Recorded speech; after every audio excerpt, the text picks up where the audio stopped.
Welcome to my operations management video on aggregate planning. My students can access the video tutorials for these problems using the content menu in D2L. YouTube viewers can access the video tutorials on my MOOC on udemy.com. I have a long and short version of the URL posted on the screen, and I will post this URL in the description. To put planning in perspective, for most companies, long-range planning is 1 year or more. As we talked about in the forecasting video, that's not always the case. Different companies have different standards. Another way to think about that is if you're planning land usage, the long-range plan is the plan you make from an airplane. Medium-range planning, also known as aggregate planning, is typically a few months to 1 year. If you're planning land usage, the aggregate plan, the medium-range plan, is a plan that you would make from a helicopter. Short-range planning is a few weeks or a month or two. If you're planning land usage, that would be the planning you would do on the ground. For short-range planning, the things we can change include machine loading. Loading is where we assign jobs to machines. Job assignment to different production lines or different factories. Job sequencing, that's the order in which we're going to produce different jobs. Production lot sizes, that's how many we're going to make in each batch. Order quantities, the size of the orders that we're going to make for the materials that we use. And work schedules for our workers. In long-range planning, we can change capacity. We can build new factories, we can build new lines, we can close down factories, we can close down lines. We can change facility location, pick up and move a factory. We can change the layout of a factory, add more lines, add robots. We can change product design, perhaps to make it easier to make and therefore increase capacity. And we can change our work systems. Basically, in long-range planning, you can change anything. Medium-range planning, as I said, aggregate planning, you can change anything that you don't have to wait for long-range planning to change and that you don't have to do quickly enough for short-range planning. So basically, if it's not long-range planning, if it's not short-range planning, then it's medium-range planning. The major things that we can change include employment, basically hiring or laying off a number of workers. Of course, in the short range, we can make small changes to employment, but when we're going to make larger changes to employment, it takes a medium range. We can change our production output level. We can make dramatic changes to our finished goods inventory. We can make small changes in the short range, but it takes the medium range to make larger changes. We can subcontract, basically subcontracting out some or all of our production. We've talked in prior videos about how difficult that can be. And we can make significant changes to backorder levels. Backorder levels are things that you have sold but haven't delivered yet, so you promised a future delivery. Medium range planning is aggregation. And the aggregation is the big picture approach to planning. You don't focus on individual products. Instead, you lump entire production lines together, which is a lot like forecasting anyway. So Ford Motor Company wouldn't be planning out the number of white pickup trucks with 6-cylinder engines and a manual transmission. They'd just look at all of the F-250s together. We're planning in a general regard. We're not looking at day-to-day production at this point.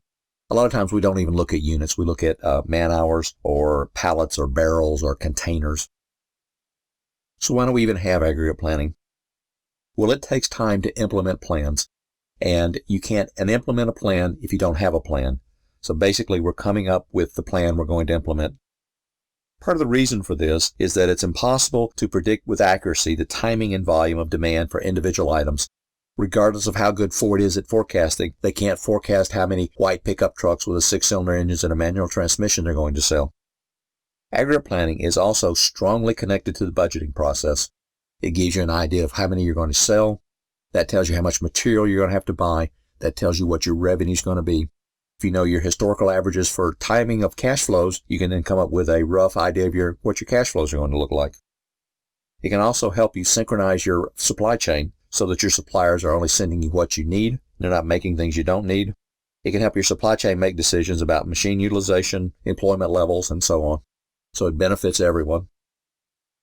Our main concern with aggregate planning is the quantity and timing of the demand that we're going to receive for our products or services. We must manage our inventory, if we're manufacturing, our production to meet the demand. To make this more difficult, demand may be lumpy, not steady. It's not just enough to meet demand. We also have to meet demand in a way that either minimizes cost or maximizes profits. So we start off with a business plan. This has things like the corporate strategy, economic conditions, and our forecast built into it. We use this to develop our aggregate plan. This is based on our capacity. It's also based on whether we're going to use inventory to meet demand or try to produce exactly what's demanded, which of course is your only choice if you're a service. The aggregate plan then drives the master schedule, which, as I've said, is a period-by-period schedule of what you're going to produce. Most organizations use a rolling forecast. So if your forecast goes 1 year out into the future and you're forecasting for January through December, you don't wait till December to produce the next forecast. It doesn't give you enough time to plan. So you might be doing quarterly updates. So in April, the first quarter's gone away, so you forecast the first quarter of next year. At the end of June, the second quarter goes away, and you forecast the second quarter of the next year. That's a rolling forecast. So you're periodically updating your forecast rather than just doing it once a year. Now, your periodic updates might not be as detailed as that annual forecast. That's important, especially if you're in an industry where the market is changing or the economy is changing. Because if you wait a year to update your forecast, you've got very old data for your production process. So this periodic updating of the forecast, this rolling forecast, allows planners to take into account any changes in either expected demand or expected supply to develop revised plans based on the market changing or the economy changing. So how do we deal with variations in demand? We can maintain a certain amount of excess capacity to handle increases in demand. Hopefully demand goes up and not down. If it goes down, then you don't have any problem with it needing more capacity because you've got more than enough capacity. And keep in mind that manufacturing has more flexibility in this regard than do services.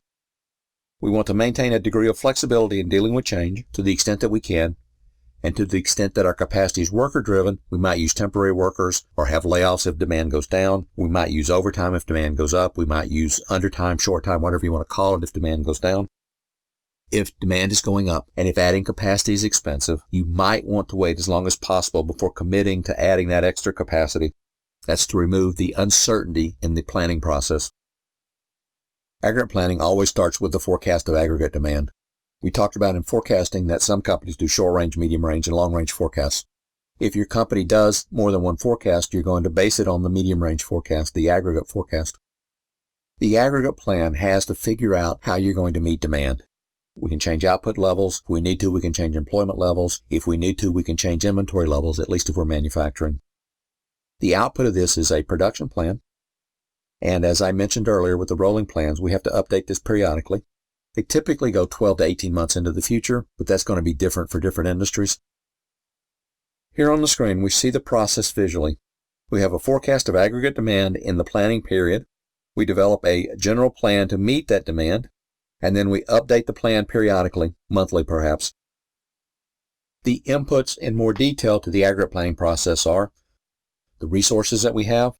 This broadly considers our workforce and our facilities. Those are typically the two things that determine our capacity. There are others that you might possibly include for specific organizations, but the big ones are the workforce and the facilities. Our demand forecast in the medium range. Any policies that we have. Is subcontracting allowed or not? Is overtime allowed or not? If it is allowed, is there a maximum amount of overtime? Do we want to make any changes to the inventory level? Do we want to raise inventory? Do we want to lower inventory? Are back orders allowed? If they are allowed, what's the maximum amount of back orders that you can have? And then because we want to minimize cost while meeting demand, we need to know all the costs. What's it cost to carry an item in inventory? Inventory carrying costs? What are the back order costs? These are hard to put a specific value on, because you don't write a check to back orders, loss of goodwill, loss of future sales, any hiring and layoff cost if we're going to make changes to personnel, the cost of regular labor hours and overtime labor hours, and we're not looking at specific employees. We're looking at a corporate average here. Looking at specific employees would just be way too detailed. Any cost for changing inventory? Do we need to add storage? Do we need to delete storage? And if we do subcontract, what does it cost? The output of the planning process, the big one is the master production schedule, the MPS, the period-by-period schedule of items that we're going to produce. But we'll also get projected levels of inventory, knowing if it goes up or down, output levels, any changes in employment, any use of subcontracting, any back ordering costs, and the total cost of the plan. That's important when we compare multiple plans because we're going to pick the plan that has the lowest total cost. In terms of aggregate planning strategies for matching demand and capacity, we can be proactive. That's where we alter demand to match capacity. I'll talk about that briefly in a moment, but we're not going to talk about that too much. Reactive, which is where we alter capacity to match demand. That's the only choice that a service has. And then we do mixed, which is some of both. Now let's look at demand options. We're not going to talk about these much in the course because they're what you talked about in your marketing class, so they're not operations management, but I do want to mention them. You can change pricing. If demand is higher than you can meet, you can raise prices to lower demand. If you've got extra capacity, you can lower prices to increase demand. Some products have more price elasticity to do this than others. Commodity products, for example, you don't have this option. You can change your promotion level, your advertising, your promotion.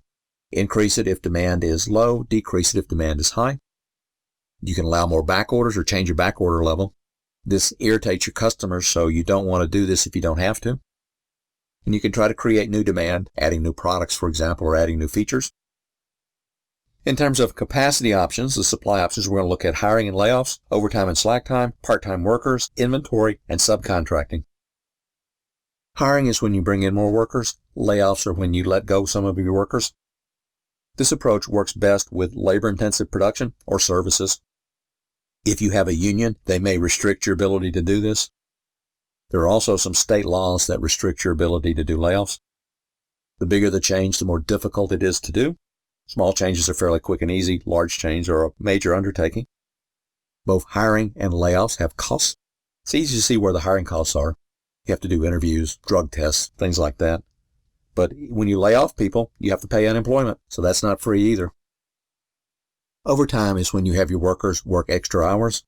Slack time or idle time is when you have them work less than their scheduled hours. Typically, if you have workers work more than 8 hours a day or 40 hours in a week, you have to pay them overtime, unless they're salaried, of course. There are some state laws, so it's a little bit more complicated than that. So check with an attorney if that's an issue for you. This can be good for seasonal demand. Run a lot of overtime when demand is high. Run slack time when demand is low. It's quick to implement. It's much easier than hiring and layoffs. It's also less severe than hiring and layoffs, although I would be remiss if I didn't point out that this makes it more likely that you're going to lose your best workers, especially the slack time. Depending on how you produce your goods or services, you may have to use this for an entire crew rather than a few individuals. With an assembly line, you either work the whole assembly line longer or less, or you don't work it at all. Sometimes workers just don't want to work overtime or have slack time. This can be a big problem when you've got an assembly line or you need to run a crew where some of them don't want to work. You can also use part-time workers. Part-time workers are workers that are scheduled for less than 40 hours a week. Your ability to use them depends on the nature of the work. The more skilled the work is, the less likely you are to be able to use part-time workers. Typically, you pay them less than full-time workers and you don't give them benefits, so they're less expensive than full-time workers. If you have a union, they may prohibit it or restrict it. If you're manufacturing, you can also use inventory to match capacity. If you're a service, you don't have this option. The more inventory you hold, the higher your inventory holding cost. So there is a cost associated with this, and it can be a large one. You've got to store the inventory. You've got to finance the inventory. You've got to manage the inventory. Depending on the type of product you make, you have the potential for the inventory to become obsolete, to spoil, to be stolen. Not all inventory has this risk. If you make railroad ties, for example, they're not going to go obsolete. They're not going to spoil, and they're very heavy, so they'd be hard to steal. You have to deal with insurance and taxes on them. The taxes are what are called ad valorem taxes. And of course, it's difficult or even impossible to do this with services. Subcontracting is a possibility, but it's not necessarily a good idea. Here we're not talking about subcontracting the entire production process. Rather, looking for a firm that can do the same production that we do and using them to add to our capacity. I know some chemical companies that when they run low on capacity will get other chemical companies to do some of their production. The problem is you tell the subcontractor how to make your product. They have to know that in order to make your product. So you have the potential to create a competitor. This is especially true if you don't have patent protection on your product. And subcontracting will always cost you more than doing it yourself, because if it were cheaper to subcontract it, you would have already done that. In the long run, production has to meet demand. If production exceeds demand in the long range, then you've got wasted production. If production is less than demand in the long range, then you've got lost sales. There are 3 basic approaches to doing this. The first one is marketing to alter demand. I mentioned this earlier. This is a production class, not a marketing class, so we're not going to get into that one. There's level capacity strategy. This is maintaining a steady rate of regular time output while meeting variations in demand by a combination of options, primarily inventory. There's the chase demand strategy. This is matching capacity to demand. The planned output for a period is set at the expected demand for that period. In other words, you always try to produce what is demanded. This is the only approach that a service typically has, other than, of course, the marketing approach. The advantage of the level capacity strategy is you have a stable output rates, stable workforce. The workers know when they're going to work. They know their schedule. The disadvantage is that you have more inventory. You have to meet demand fluctuations with inventory, build it up when demand is low, draw it down when demand is high. Holding all of that inventory costs money. The chase strategy is producing exactly what's demanded. The big advantage is the investment in inventory is low. It's not zero because you have to keep some input inventory. The disadvantage is you have to constantly adjust the output rate or your workforce levels or your overtime and undertime. So you make a lot of changes to your workforce. The steps to aggregate planning are as follows. 1. Determine demand for each period. Partially this may come from a forecast, partially it may come from just splitting the forecast up. So if you've got a quarterly forecast and you're planning monthly, you take each quarter and divide it by 3 to get a monthly forecast. 2. Determine your capacities for each period. Here we're talking about generalities. We don't worry about small changes in capacity like a holiday or other small change. 3. Identify any policies that are pertinent. Limitations on overtime, limitations on part-time workers. Those are what we mean by policies. 4. Determine the cost. That's so that we can cost out the different approaches and see which one's cheapest. 5. Develop alternative plans and costs. Those are called scenarios. 6. Select the plan that best satisfies our objectives. If none of them do, go to step 5 and develop some new plans.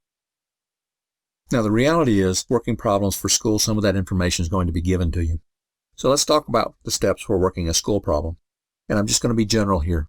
Remember, as I told you at the start of this video, you have access to video tutorials on all of these problems. Step 1, compute the period-by-period production so that you know what you're going to produce each period based on the information given in the problem.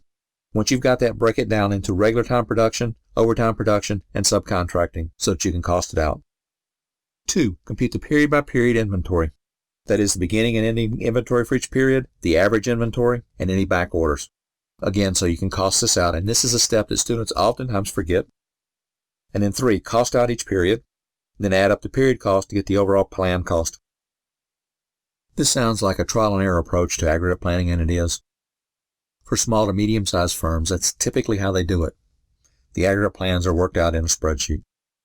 The plans consist of developing simple tables or graphs that enable planners to visually compare projected demand requirements and existing capacity. Alternative approaches are compared based on their total cost. This is guaranteed not to result in an optimal aggregate plan, that is one that optimizes your profits, but it comes up with one that's good enough. And realistically, unless you have very sophisticated computer software, it's the only approach you have. The assumptions for aggregate planning calculations are as follows.